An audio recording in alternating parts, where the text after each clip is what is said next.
Hello दोस्तों, मैं प्रबत सिंह राणावत एक बार फिर ऑनलाइन क्लासेस में आप सबका स्वागत करता हूं। दोस्तों, आज हम इससे पहले हमने गोहिल वंश को कंप्लीट कर दिया था। गोहिल वंश के अंतिम शासक रतन सिंह को पढ़ा था। आज हम पूरा मेवाड़ पे किस प्रकार राणा वंश और सिसोदिया वंश की नींव रखी जाती है उसको पढ़ेंगे। दोस्तों, तो इसकी शुरुआत करते हैं। तो सबसे पहले मैं आपको बता देता हूँ कि इस वंश की नींव रखने वाला व्यक्ति कौन होता है। हमीर 1326 में रखता है दोस्तों वापस ये। अब इसकी पूरी देखना आप कि जब अलाउद्दीन ने चित्तौड़ पर 1303 पर आक्रमण किया था, तो उस आक्रमण में दोस्तों इस हमीर के पिता या दादा कह सकते हैं आप, लक्ष्मण सिंह, इसके दादा थे लक्ष्मण सिंह। ये बहुत वीरता से लड़े थे दोस्तों, और अपने 7 पुत्रों के साथ इस पूरे के पूरे शाखा में काम आ गए थे। और उसके बाद इनके एक पुत्र थे जो जिंदा रह गए थे, उनका नाम था अरी सिंह। कहीं पर अरी सिंह मिलता है और कहीं पर अजय सिंह मिलता है। ठीक है दोस्तों, ये जिंदा थे और ये राणा शाखा थे। जैसा कि मैंने बताया था कि राहाब ने रण सिंह के पुत्र राहाब ने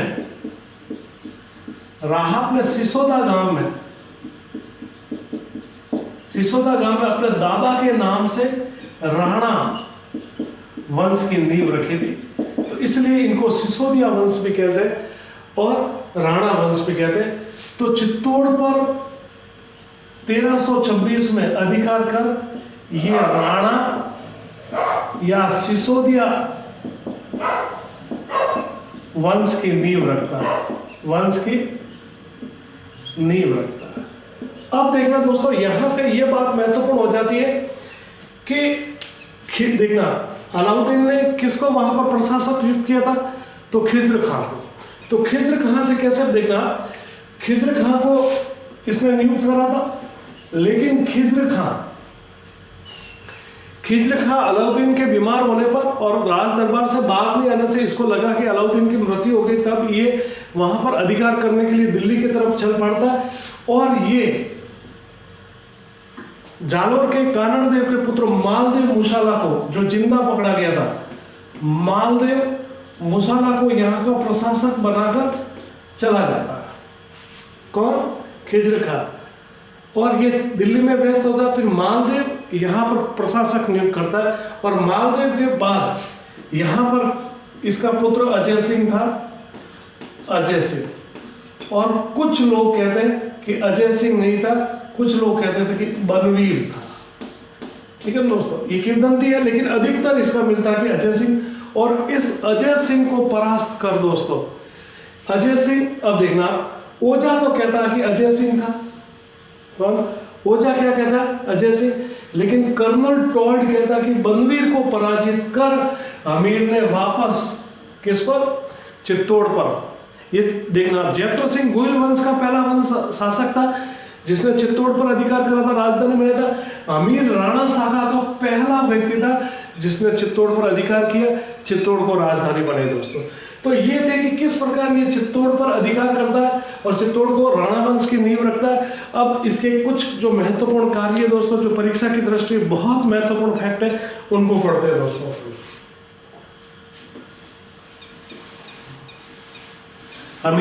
हमीर और एक क्षेत्र या जैसे इतिहास में खेता कहते हैं, उनके बारे में पढ़े। तो सबसे महत्वपूर्ण दोस्तों, ये राणा या सिसोदिया वंश की नींव रखता है। नंबर 1 कैसे रखता है, जो मैंने आपको पूर्व की क्लास में इससे जस्ट पहले बता दिया। दूसरी बात, ये जब नींव रखता है दोस्तों, तो सबसे पहले ये केलवाड़ा को जीतता है। किसको जीतता है? केलवाड़ा। ठीक है, केलवाड़ा को केंद्र बनाकर ये सबसे पहले वहां की प्रमुख जाति भीलों को परास्त करता है। ठीक है, भीलों में भी किसको? या इनके नेता राघव को पूरी तरह से पराजित कर देता। लेकिन हमीर देखना बहुत बड़ा शासक हुआ था। कर्नल टॉड कहता है कि इसने आमेर, इसने बूंदी, ठीक है, चंदेरी, रायसेन, मतलब एमपी के और बहुत बड़े भूभाग पर अधिकार कर लिया था। और इस प्रकार ये चित्तौड़ के वापस गौरवमय इतिहास को जमाने में सफल रहा था। लेकिन जब ये शासक था तब दिल्ली का शासक था मोहम्मद बिन तुगलक। कौन था दोस्तों? मोहम्मद बिन तुगलक। और इसने देखना, ये इतिहास का बहुत विवादास्पद रहा था, पागल भी कहा जाता है, मूर्ख भी कहा जाता है। तब इसने चित्तौड़ पर आक्रमण किया था,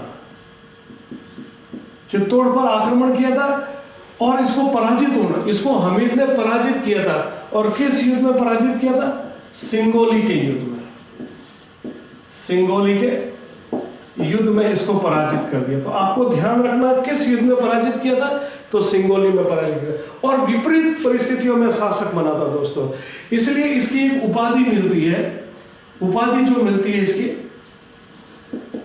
उपाधि जो मिलती है विषम घाटी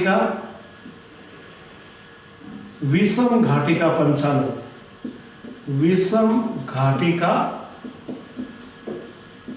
पंचानन, यानी विपरीत परिस्थितियों में मेवाड़ को अपना पूर्व गौरवान्वित जो इतिहास था उस तक पहुंचाने के लिए मिलता है। और ये जो मिलती है हमें उपाधि जो मिलती है कीर्ति स्तंभ में भी मिलती है।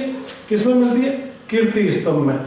और कुंभा की कीर्ति स्तंभ में भी मिलती है उपाधि, इसका वर्णन।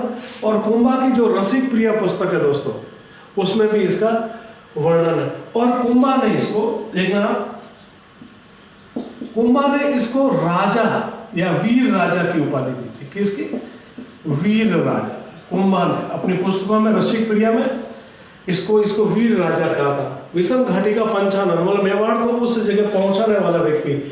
ये देखना दोस्तों, ठीक है। मोहम्मद बिन तुगलक के समय सिंगोली के युद्ध में पराजित करने वाला। दूसरी मैं आपको इसकी चीजें बताता हूँ दोस्तों कि सबसे महत्वपूर्ण, इसने चित्तौड़ दुर्ग में देखना, आप चित्तौड़ दुर्ग में आप कभी भी जाओ तो सिसोदिया वंश की कुलदेवी बाण माता जो कुंभा द्वारा स्थापित है, लेकिन इससे पूर्व वहां पर एक अन्नपूर्णा मंदिर का निर्माण करवाया था। चित्तौड़ दुर्ग में अन्नपूर्णा मंदिर का निर्माण करवाया था, जो बहुत महत्वपूर्ण है। इसकी दृष्टि से अगर अपन देखें तो वेरी मोस्ट इंपोर्टेंट वगैरह इसका था। और मैं इसको बता देता हूँ आपको एक चीज और देखना, मैंने इसको कहा था कि ये राणा और सिसोदिया वंश की नींव रखने वाला था। दूसरों, इसको मेवाड़ का उद्धारक भी कहा जाता है, मेवाड़ का उद्धारक भी कहा जाता है। आप ध्यान रखना, आपके दिमाग में मेवाड़ का उद्धारक शब्द आते ही आपके दिमाग में एक चीज आएगी कि शायद भामाशाह को कहते नहीं, भामाशाह को मेवाड़ का रक्षक कहा जाता है, ठीक है ना। इसको मेवाड़ का उद्धारक कहा जाता है। देखना महत्वपूर्ण चीज क्या है, मेवाड़ का उद्धारक, सिसोदिया वंश की नींव रखने वाला, केरवाड़ा वाला, आप केवल दिमाग में रखना। फिर इसकी उपाधि विषम घाटी का देखना, नंबर 1 पे ये याद रखें, नंबर 2 पे महत्व ये पढ़े, 3 पे विषम घाटी का पंचानन और अन्नपूर्णा मंदिर और वीर राजा। ये 4-5 जो फैक्ट है इसके, वो आप बहुत अच्छे तरह से याद रखें। और फिर आप ये भी याद रखें कि मेवाड़ पर वापस राणा वंश की नींव रखने वाला व्यक्ति यही था। तो यही पढ़े दोस्तों, और इसमें आप मुख्य रूप से याद रखें, ठीक है ना। अब पढ़ते हैं अपन क्षेत्र सिंह या खेता। इसके बाद जो शासक बनता है, जिसे इतिहास में इसी का पुत्र होता है, जिसे हम क्षेत्र सिंह, लेकिन हम बोलचाल की बेसर भाषा में इसको खेता पढ़ते थे। खेता, जैसे देखें खेतला जी, जबकि होता क्या है? क्षेत्रपाल होता है, लेकिन हम क्या बोलते हैं? खेतला जी बोलते हैं।